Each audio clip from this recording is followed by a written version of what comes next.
how to escape monoplata from mount.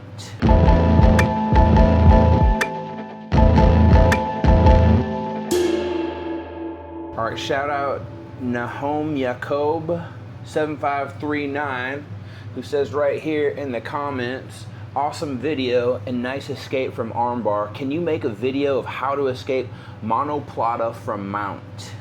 Well, some of you may be asking, what the fuck is a monoplata? So let's go ahead and show that.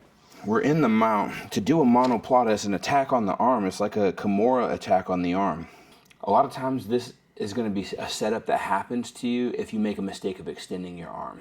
All right, so if I'm here and I start to hug my body close and she wraps her arm around my waist, when her arm's wrapped around the waist, I can start to lock that connection into place and step a knee up. Now that I've got the knee stepped up right here, I can start to push the arm down. Now the monoplata is just gonna be the Kimura on the arm. Typically you'll see people throw the leg up over the face, but what I think is more important is to understand how to actually break the arm from here. And there's a lot of ways and angles that we can do this, and it kind of is fluid and changes it around different angles. So from right here already, if I just push the elbow inward, there's a tap right there. The wrist is caught on my hip and my waist, the side of my belly and the top of my thigh are pinning the forearm. And so now from here, I can pull the elbow in and notice I'm pushing the shoulder in place. As long as you can control the opposite ends of the joint that you're attacking, if I leave this free and I just apply here, look how Kelly will move her shoulder to alleviate pressure. She's leaning forwards, and so there's no tap yet. But if I block the shoulder in place and now my knee moves inward while the shoulder stays put, there's a break right there. So you could do that like this with two hands. You can do that by posting right here and pulling the elbow in. Notice also my knee is pushing inwards. And a lot of times what you'll see people do for a monoplata from here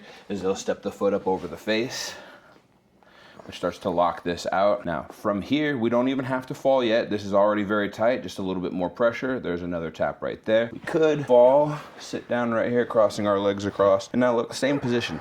I don't necessarily like falling. You see that she let out that gasp is because I was sitting my weight on them. So I'd much rather sit on somebody and have them be miserable underneath me and finish the arm lock upright. But you can also finish this down here. It's still pretty miserable. Okay. So, of course, you're going to be able to pull off the monoplata from mount if somebody reaches up and they put their hand around the back. If they're doing this, then they're making a mistake. We can start to attack the arm on the side that they give it to us. But presumably, you're not going to make that mistake because not being monoplotted from mount can be just that easy. Just don't reach your arm up like that. If the arm's tightened right here and I have to fight and dig this out, it's going to be difficult to if they're trying to keep their elbows on the inside. So what I would need to do is I would need to start putting a threat on them to make them start to move their hands out. If I can start to get the arms isolated and out and away, and I can start to underhook it, now I can start to have a possibility of offensively, proactively attacking for a monoplata. Now that the arm's caught out, I'm going to step my knee up right here, and I'll use heavy upper body pressure to smash and trap their arm, and this can encourage them to move their arm to the outside where you can isolate it and set up your monoplata.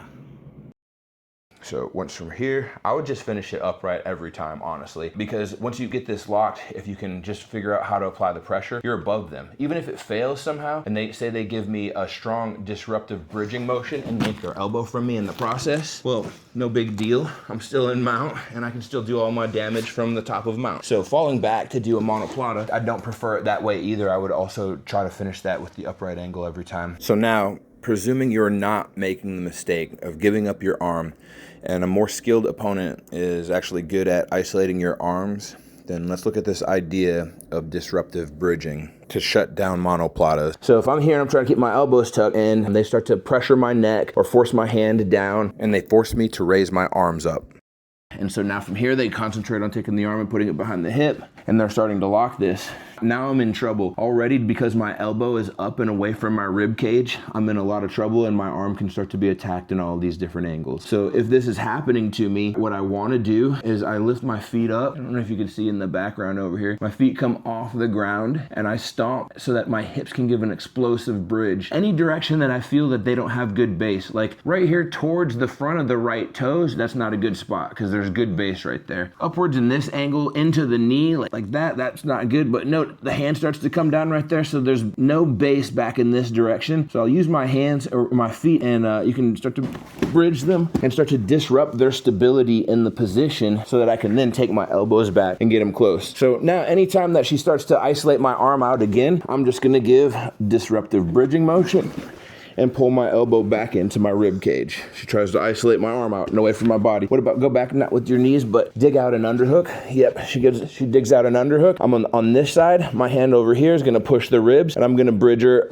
out in that direction and try to pull my hand back on the inside. So I'm just gonna use disruptive bridging and elbows tucking right back to my ribs every time, and that'll shut down this monoplata from mount problem. And then the problem that you're gonna have to face is, how do I get out of mount?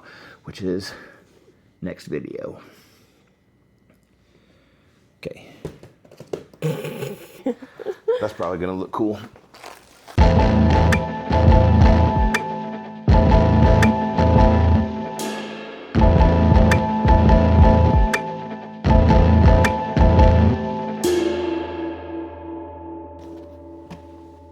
Why are you fighting me already?